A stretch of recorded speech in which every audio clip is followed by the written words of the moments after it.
पहला नियम इन इक्वेशंस को सॉल्व करने का पहला नियम क्या है? रूल नंबर 1 क्या कह रहा है सर? इफ इक्वल नंबर्स में बी एडेड और subtracted from both sides of the in equation, है ना, इन इक्वेशन लिखना, इसको इक्वेशन नहीं, हम इन इक्वेशंस के बारे में बात कर रहे हैं, है ना। आपका जब मन करे आप इक्वल नंबर को इन इक्वेशन के दोनों तरफ जोड़ या घटा सकते हैं। ठीक, ये बिल्कुल वैसा ही है जैसा इक्वेशन में, इसमें कुछ नया नहीं है। ठीक है, अगर मैं ऐसा बोलूं कि x+4 इज इक्वल टू 7 था, तो आप इस 4 को उधर ले जाके माइनस कर रहे थे। ठीक है, इसको देखने का दूसरा नजरिया क्या है सर? मैं दोनों तरफ से 4 को सब्ट्रैक्ट कर रहा था। बात एक ही है, या 4 को उधर ले जाके माइनस करो या 4 को दोनों तरफ से सब्ट्रैक्ट कर दो, इक्वेशन का आंसर वही था। तो ये सेम चीज है, अगर मैं यहाँ पे कोई इनइक्वेशन लगा दूं तो ये चीज वहां पे भी लागू होगी। ठीक है, मतलब आप किसी भी नंबर को दोनों इनइक्वालिटीज के दोनों तरफ ऐड या सब्ट्रैक्ट कर सकते हैं। इसका सही अर्थों में मतलब समझ लो, जैसे आप इक्वेशंस में इधर से उधर ले जाते थे, आप इन इक्वेशन में एज इट इज इधर से उधर ले जा सकते हो। ठीक है, कोई दिक्कत नहीं है इन इक्वेशंस में लेफ्ट हैंड से राइट हैंड की तरफ, राइट हैंड से लेफ्ट हैंड की तरफ, है ना। एडिशन और सब्ट्रैक्शन की बात हो रही है सर, अभी याद रखना, डिवीजन मल्टीप्लिकेशन की बात नहीं की है मैंने। कुछ इधर ऐड हो रहा है उधर जाके सब्ट्रैक्ट होगा, उधर सब्ट्रैक्ट हो रहा है इधर आके ऐड होगा, ये इक्वेशन की तरह ही बिल्कुल फॉलो होगा ये वाला रूल। ठीक है, रूल नंबर 2 साहब, रूल नंबर 2 क्या कह रहा है? Both sides of the equation may be multiplied और divided by the same non zero number. ठीक, इन इक्वेशन को आप दोनों तरफ मल्टीप्लाई और डिवाइड भी कर सकते हो सेम नॉन जीरो नंबर से। ठीक है, जैसे सिंपल सा अगर मैं ऐसा बोलूं, अगर x इज ग्रेटर देन 4 है, तो सेकंड रूल क्या कह रहा था? आप इस इन इक्वेशन को दोनों तरफ किसी भी किसी भी नॉन जीरो नंबर से मल्टीप्लाई या डिवाइड कर सकते हैं। लेकिन इस केस में आपके पास दो चीजें बनती हैं, याद रखना। अगर आप कोई पॉजिटिव नंबर मल्टीप्लाई या डिवाइड कर रहे हैं, कैसा नंबर? पॉजिटिव नंबर, तो आपकी इन इक्वेशन पे कोई फर्क नहीं पड़ता। ठीक है, अगर x 4 से बड़ा है तो मैं बिल्कुल श्योरिटी से लिख सकता हूं कि 3x 12 से बड़ा होगा। अगर मैंने दोनों तरफ 3 का मल्टीप्लीकेशन किया, मतलब एक पॉजिटिव नंबर का मल्टीप्लीकेशन किया, तो ये इन इक्वेशन पे कोई फर्क नहीं आएगा, ये एज इट इज दिखेगी। या मेरा मन करे तो डिवाइड कर लूंगा, x/3 भी 4/3 से बड़ा हो जाएगा, इसमें कोई दिक्कत नहीं। पॉजिटिव नंबर का मल्टीप्लीकेशन डिवीजन इनइक्वालिटी पे कोई फर्क नहीं डालता। सेकंड केस इसी के अंदर second case sir, second case क्या कह रहा है? अगर अगर आप किसी नेगेटिव नंबर का मल्टीप्लीकेशन करें, नेगेटिव नंबर का, ठीक है, इक्वेशन वही लेता हूं, x इज ग्रेटर देन 4 ऐसा कुछ लिखा था, इस बार मैं -3 का मल्टीप्लीकेशन करने जा रहा हूं। ठीक है, सो -3 का मल्टीप्लीकेशन करते ही ये -3 बनेगा और ये कैसा बनेगा? -12। लेकिन नेगेटिव नंबर का मल्टीप्लीकेशन करने से आपकी इनइक्वालिटी कैसी होगी? रिवर्स। इनइक्वालिटी कैसी होगी सर? रिवर्स। याद रखना, है ना, दिस इज इंपॉर्टेंट, है ना। इक्वेशन में तो फर्क नहीं पड़ता था, आप -3 से पूरी इक्वेशन को मल्टीप्लाई कर देते थे जब मन होता था, जब मन होता था डिवाइड कर देते थे। यहां पे नेगेटिव नंबर का मल्टीप्लीकेशन आपकी इन इक्वेशंस के साइन को रिवर्स करके जाएगा। अगर इक्वल टू लगा होता सर इसके साथ, यहां भी क्या लगता? Less than equal to. ठीक, सेम केस डिवीजन के साथ भी है। अगर मैं दोनों तरफ -3 का डिवीजन करूं तो ये -x/3 will be less than equal to -4/3। मैंने -3 का डिवीजन किया है इस इन इक्वेशन में। ठीक, तो -3 के डिवीजन से भी इन इक्वेशंस का साइन रिवर्स होता है। ठीक है, और ऐसा क्यों होता है? आप सीधी सी बात ऐसा सोच सकते हैं, है ना, है ना, ऐसा तो पक्का था ना सर कि -3 जो है, -3 4 से छोटा है। ठीक है, -3 4 से छोटा है। नेगेटिव नंबर का मल्टीप्लीकेशन करते ही ये बन जाएगा +3, ये बन जाएगा कितना? -4। इस बार कौन छोटा है सर? -4, है ना। या चाहे पॉजिटिव नंबर ले लो, 3 इज ग्रेटर देन 2, नेगेटिव का मल्टीप्लीकेशन करते ही -3 -2 से छोटा बन जाता है, सीधी सी बात। ठीक, तो किसी नेगेटिव नंबर का मल्टीप्लीकेशन आपकी इन इक्वेशंस को बदलता है। ठीक है, rule number 3 sir, rule number 3 क्या कह रहा है? No squaring on both sides, no cross multiplication. Squaring on both sides या क्रॉस मल्टीप्लीकेशन आप इस केस में नहीं करेंगे। ठीक है, अगर मैंने ऐसा बोला कि x² इज लेस देन 9, तो आप ऐसा बिल्कुल नहीं करेंगे कि x इज लेस देन +-3, ये कुछ मतलब नहीं बनेगा। ठीक है, जैसा आप इक्वेशन में करते थे ना, इधर स्क्वायर है सर, उधर अंडर रूट ले जाएं, या फिर स्क्वायरिंग बोथ साइड कर दे, ऐसा इन इक्वेशंस में नहीं चलता है। ठीक है, दूसरी बात क्या कही सर उसने, क्रॉस मल्टीप्लीकेशन नहीं करेंगे। क्रॉस मल्टीप्लीकेशन कर सकते हैं, है ना, ऐसा नहीं है कि बिल्कुल नहीं कर सकते, बट क्रॉस मल्टीप्लीकेशन उसी केस में करोगे सर जिस केस में आप श्योर हो कि डिनोमिनेटर पॉजिटिव है या नेगेटिव है। ठीक है, जैसे एक सिंपल सा एग्जांपल दूं, अगर मैं ऐसा लिख रहा हूं x/3 is less then 4x/7, ऐसा लिखा, और मैंने आपको यहां से बोला कि सॉल्व x, आप क्या करें, यहां से x को सॉल्व करें। इक्वल टू होता तो क्या करते, सीधा क्रॉस मल्टीप्लाई, है ना। इन इक्वेशन में भी क्रॉस मल्टीप्लीकेशन हो सकता है, बट आपको श्योर होना चाहिए कि डिनोमिनेटर या तो पॉजिटिव है या नेगेटिव।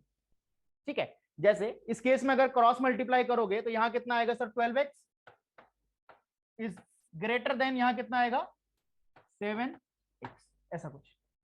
ठीक, ये कर सकते हो आप, क्योंकि आप यहां श्योर हो कि डिनोमिनेटर पॉजिटिव है। ठीक है, इनडायरेक्टली मैंने क्या किया, दोनों तरफ 3 से मल्टीप्लाई किया, पॉजिटिव नंबर का मल्टीप्लीकेशन तो कर सकता हूं, इधर 3 से मल्टीप्लाई किया तो कितना बचा, केवल x, इधर 3 से मल्टीप्लाई किया तो सर कितना बच गया, 12x/7, है ना, ऐसा ही कुछ दिखेगा। 7 का डिवीजन कर दो यहाँ पे, 12x/7 is greater then x दिखेगा। ठीक, आप क्या कर सकते हो, क्रॉस मल्टीप्लाई कर सकते हो जब आप श्योर हो कि डिनोमिनेटर पॉजिटिव है। अगर किसी नेगेटिव का क्रॉस मल्टीप्लीकेशन करोगे तो इनइक्वालिटी बदल जाएगी, सीधी सी बात है ना, बट एटलीस्ट श्योर हो जाओ कि डिनोमिनेटर या तो पॉजिटिव है या नेगेटिव।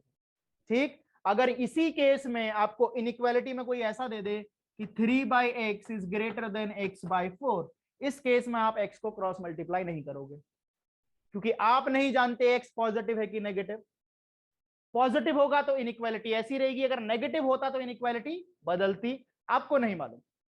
तो जिस केस में डिनोमिनेटर में आप श्योर नहीं हो पॉजिटिव है कि नेगेटिव, आप क्या करोगे, क्रॉस मल्टीप्लिकेशन से अवॉइड करोगे वहां। ठीक, same case squaring both side और अंडर रूट लेने वाले प्रोसेस भी यहां नहीं करोगे। ठीक है, ये तो 3 नॉर्मल जनरल रूल थे जो आप फॉलो करोगे। उसके अलावा कुछ रूल्स हैं आपके पास, लिख लो, इंपॉर्टेंट है ना, बहुत कम बुक्स में मिलते हैं वो रूल, लिख लीजिए। Rules of inequation, rules of inequations, rules of inequations. First, पहला रूल सर, ठीक है, ये रूल वही है जो मैंने आपको बताया था, if a is less than b, क्या कह रहा है, if a is less than b, याद रखना ये रियल नंबर्स की ही बात हो रही है, कॉम्प्लेक्स नंबर का इससे कोई लेना देना नहीं है। ठीक, ये जो भी a b इन इक्वेशन जो भी कर रहा हूं, x का वैल्यू सब कुछ रियल नंबर पे है। If a is less than b, then minus a is greater than minus b, ये चीज अभी कराई थी, दोनों तरफ माइनस का मल्टीप्लीकेशन कर दो, इन इक्वेशन का साइन रिवर्स हो जाएगा। सेकंड लिखना, second, if a is less than b and both are greater than 0, ठीक है, इसका मतलब सिर्फ इतना समझना, a b से छोटा है सर और दोनों कैसे हैं, पॉजिटिव, ग्रेटर देन 0 का मतलब पॉजिटिव।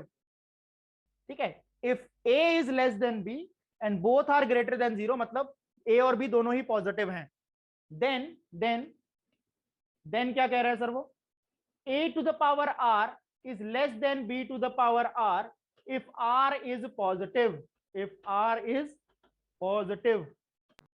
देखो सर क्या बोला है, a और b पॉजिटिव हैं तो कोई भी 2 पॉजिटिव नंबर उठा लें सर, है ना, और a b से छोटा होना चाहिए तो कुछ ऐसा रख लेते हैं। ठीक है, 4 5 से छोटा है, तो क्या बोल रहा है, अगर आप a की पावर और b की पावर सेम नंबर रेज कर रहे हो और वो नंबर कैसा है, अपने आप में पॉजिटिव है, तो दोनों की अगर कोई भी पॉजिटिव पावर सेम से वो करो, इनइक्वालिटी पे फर्क पड़ेगा, नहीं पड़ेगा। 4 का स्क्वायर 5 के स्क्वायर से छोटा होगा, 4 का क्यूब 5 के क्यूब से छोटा होगा, 4 की पावर 5 5 की पावर 5 से ऑब्वियस सी बात है छोटा ही होगा। ठीक है, तो 4 to the power 5 is less than 5 to the power 5, ऐसा कुछ एक्सप्रेशन में इसने ऐसा लिखा है। ठीक, दोनों अगर पॉजिटिव हैं और पावर के पॉजिटिव रेस की है तो इनइक्वेशन पे फर्क नहीं पड़ता। अगर दोनों नंबर पॉजिटिव हैं, अगर दोनों नंबर कैसे हैं, तो स्क्वायरिंग बोथ साइड कर सकते हैं, बिल्कुल कर सकते हैं, है ना, इसकी पावर 2 रेस तो कर सकता हूं ना। अगर कोई दो चीज आपको श्योर शॉट है कि ये पॉजिटिव है, उसमें आप स्क्वायरिंग बोथ साइड आंख बंद करके करिए, इन इक्वेशन पे कोई फर्क नहीं पड़ता। अब आप खुद बताओ, अगर इस आर को मैं नेगेटिव ले लूं, इन इक्वेशन का चेंज होना बनता है कि नहीं बनता, बनता है सर, है ना। सेम एग्जांपल में, इफ थर्ड इज इफ दोनों के दोनों कैसे हैं sir, positive, then a to the power r will be greater than b to the power r if r is negative. अगर r कैसा है, नेगेटिव। आप चाहे तो इसमें चेक करके देखिए, आप इनकी दोनों की कोई भी नेगेटिव पावर रेस करो, इन इक्वेशन को बदलना पड़ेगा, है ना। दोनों की पावर अगर -2 करूं तो ये कुछ ऐसा दिखेगा आपको, 4 की पावर -2, ये 5 की पावर -2। 4 की पावर -2 1/16 और 5 की पावर -2 1/25। दोनों में से बड़ा कौन, 1/16। ठीक है, तो यहाँ पे 4 to the power -2 will be greater than 5 to the power -2। Negative power raise करोगे पॉजिटिव नंबर में, inequation will change it sign, inequation अपना साइन चेंज करेगा। a plus 1 by a is always greater than equal to 2। a plus 1 by a is always greater than equal to 2 if a is positive। if a is positive, किसी भी number को उसके reciprocal से add करके देखो sir, वो हमेशा या तो 2 होगा या 2 से बड़ा होगा। और 2 के किस केस में होगा आपको मालूम है, जब a का वैल्यू 1 लोगे। ठीक है, तो ब्रैकेट में लिख लेना, equality holds at a is equal to 1। a बराबर 1 पे आपकी इक्वालिटी होल्ड करेगी इस इक्वेशन की, इन इक्वेशन की, सॉरी। ठीक है, इसमें ऐसा रिलेशन फंक्शन का क्वेश्चन भी बन सकता है। अगर मैं ऐसा पूछूं x प्लस 1 बाई एक्स, इसकी रेंज बताओ सर, रेंज। अगर ये कोई फंक्शन है x प्लस 1 बाई एक्स, अगर आप इसकी रेंज पूछूं आपसे, रेंज क्या होता है, y का वैल्यू। आपको मालूम है ये एक्सप्रेशन हमेशा या तो 2 है या 2 से बड़ा है, यही इसकी रेंज है। x, ये this fx is always greater than equal to 2, तो 2 से इंफिनिटी इसकी रेंज हो गई। क्लियर है। पांचवा point number 5, a plus 1 by a is always less than equal to -2 if a is negative। अगर a नेगेटिव है, a प्लस 1 बाई a हमेशा -2 से छोटा होगा या बराबर होगा।